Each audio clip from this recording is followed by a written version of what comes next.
بسم الله الرحمن الرحيم. Ассаламу алейкум, рахматуллахи ва баракату. Урматтуу мусулман бир туугандар, бүгүнкү өтө турган сабагыбыз Аллах Таалага гана таянып, өзүңдүн амалдарыңа, өзүңдүн диндеги кылган салих иштериңе ашыкча таянып ишене алба деген жөнүндө өтөбүз. Ошол маселесинде Ибрахим алейхиссаламдын окуясын келтирсек. Ибрахим алейхиссалам коому Аллах Тааланын өзүнө ширк келтирип, ар кандай бут парастарга сыйынып жүргөн коом эле.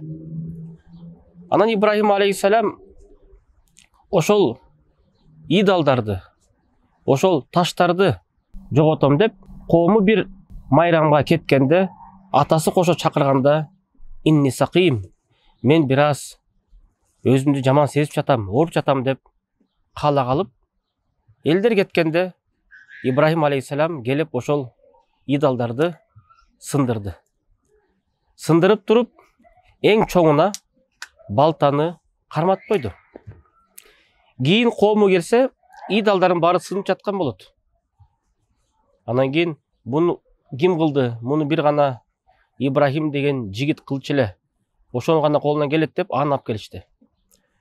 Аны Ибрахим алейхиссаламды алып келип, сен жасадыңбы дегенде, Ибрахим алейхиссалам айтты, кудайлар өз ара талашып кетип, мен муну колдойм, мен тигини коргойм деп атып, урушуп кетип, ошонун арасына чоң кудай, чоң идол баардын сындырып койбоду.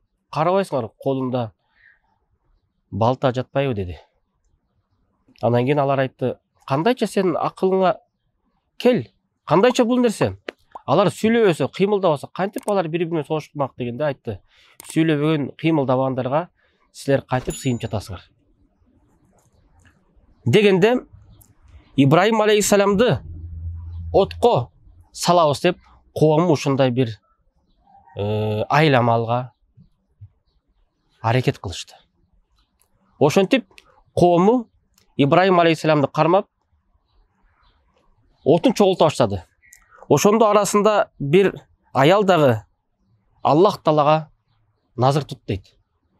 Ал ооруп жаткан аял эле, оорукчан бир аял эле. Мен оорума шыпа болсун үчүн, ошол шыпа болсун деп, Ибрахимди өрттөгөнгө, отун чогултканга даярмын деп туруп, назыр тутуп, ал дагы отун чогулт дейт. Ошентип, отундарды чогултуп, Ибрахим алейхиссаламга аңды казып, тегере четин отундарды коюп туруп, ошол жерге Ибрахим алейхиссаламды катапульттага коюп туруп, ошол жактан ыргытабыз дешти. Ошол катапультаны ражулун минал акрат юсамми хайзан, курттардан болгон бир киши ошол катапультаны эң биринчи кураган киши эле. Ал катапульта деген ташты ыргыта турган бир машине. Анан Ибрахим алейхиссаламды ошол катапультага салып, алар манжик деп коет. Ошол эмеге салып туруп ыргытабыз дешти. Ошентип аны ыргытарда асмандар айтты дейт. Асмандар айтат экен, о Аллах, сенин досуң Ибрахимди ошентип ыргытайын деп жатышат. Дегенде Аллах субхана ва тааля айтты, кимден жардам сураса, сурасын, эгерде менден жардам сураса, мен ага жардам берем деди. Бир риwayatта Абу Хурайра радиаллаху анху айтты, Аллахума иннака фис сама вахид ва ана фил арди вахидун а'будук. Ибрахим алейхиссалам кол көтөрүп дуа кылды. О Аллах, асманда жалгыз сенсиң, сыйына турган Кудай. Жерде жалгыз менмин, сага сыйына турган пенде деди. Ошентип дуа кылды. Анан Жибрил алейхиссалам келди Ибрахим алейхиссаламга. Ибрахим, сага жардам берейинби? Сен ушундай жардамга муктаж болуп жатасың дегенде, фалака ла. Мұқтаждық саған емес. Уалиллахи наам. Аллахта ғана мұқтажмын деді. Қарағыла, Ибраһим алейхиссалам ошентип отқа түшіп бардады. Отқа түшөрді. Каб ал-Ахбар деген алым айтты. Бұл отты ошында қылып қойды. Ибраһимдин тегерегинде от күйіп жатады. Уахуа фи раудатил хадра. Бирок ал жанакындай көк чөптүн ортосунда отурат дейт. Ошондой отко түшө турган болду. Ибраһим алейхиссалам отко түшүп баратканда, катапульта менен ырытканда, Аллах субханаху тааля отко буйрук берди. Я нарукуни бардау ва салама аля Ибраһим. Аллах айтты. Эй от, Ибраһимге суук болду. Суук бол, муздак бол дегенде, оттун ичинде Ибраһим алейхиссалам үшүп баштады дейт. Анан кийин ва саламан, тынч бол дегенде, Ибраһим алейхиссалам ошол оттун ичинде жашнакай тынч абалга отуруп калды. Ушундай риваяттарда келет. Минхал ибн Амр айтат. Ибраһим алейхиссалам макаса хунака имма 40 ва имма 50 йоман. Ибраһим алейхиссалам ошол отто 40 же 50 күн болду дейт. Ошентип Ибраһим алейхиссаламды 40 күн же 50 күн эл көрө отурду. Оттун ичинде эле эчтеке болбой жай баракат отурганды. Ибадат кылды, намаз окуду, зикир кылды, дуа кылды. Андан кийин энеси көрдү. Андан кийин Ибраһим алейхиссаламга айтты. О Ибраһим, Раббиңден суранчы. Мен кирип, сени кучактап туруп бир өө алайын. Ибраһим алейхиссалам дуа кылды, андан кийин айтты. Энем уруксат берди, кире бериңиз деди. Энеси кирип туруп, Ибраһим алейхиссаламды кучактап туруп өө алды дейт. Андан кийин чыккандан кийин дейт, энеси ошол бойдон иман келтирген жок дейт. Ибраһим алейхиссалам ошол отто 40 күн же 50 күн болду деди. Бирок дагы бир кызыгы, ошол окуяда пайгамбар саллаллаху алейхи вассаламдын ушундай бир хадиси бар. Бул хадисте Айшенин өзүнөн келет. Ибраһим алейхиссалам отто түшкөндө, отту өчүргөнгө бардык жаалат давабы куллаха тутфи анху. Бардык жандыктар ошол отту өчүргөнгө аракет кылышты дейт. Илля ал-вазык. Жанакындай бир атайын жануар бар. Ал жануар кескелдирик. Ошол кескелдирик Ибраһим алейхиссаламдын өчүртпөй койгонго аракет кылды. Ошол кескелдириктин аты Геккондор. Геккон деген кескелдирик.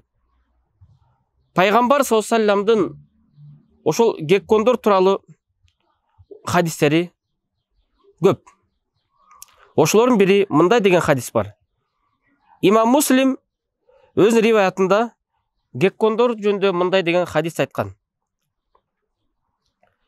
Ким ошол геккон түрүндөгү кескелдирикти өлтүрсө, бир урушу менен катабаллаху миата хасана, Аллахга 100 сооп жазат. Бирок экинчи урушу менен өлтүрө турган болсо 100дөн аз. Эгерде үчүнчү уруш менен өлтүрө турган болсо, таягы менен үчүнчү жолу урганда, анда дагы азыраак дейт. Демек, бир гана жанвар, ошол геккон деген жанварды, кескелдирикти шариятыбызда өлтүрүүдө сооп. Ошол үчүн Айша энебиз үйүндө атайын ошондой таяктарды алчу дейт. Эмнеге? Ошол геккон түрүндөгү кескелдирикти өлтүрүш үчүн. Бир гана ошол жанвар дейт, Ибраһим алейхиссаламдын отун үйлөп кызытып тур дейт. Үйлөп, өчпөсүн деп түйүнөн үйлөп атты дейт. Кайра отту күчөтүп. Бирок калган бар жанварлар Ибраһим алейхиссалам күйбөсүн деп өчүрүп турду. Мынайки ошондой учурда Аллах субхану ва тааля Ибраһим алейхиссаламды сактады.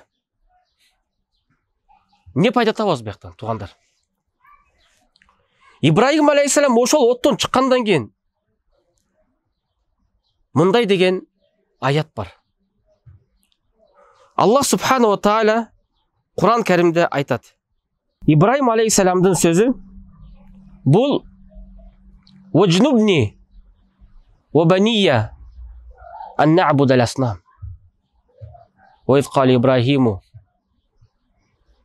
Ибраим алейхиссалам айтты: «О Раббим, бұл жерде сен күнш қыл, сақ саламатты қыл, жана мені, ошондой эле менин урпактарымды идалдарға сыйынып қалудан алыс қыл» деді.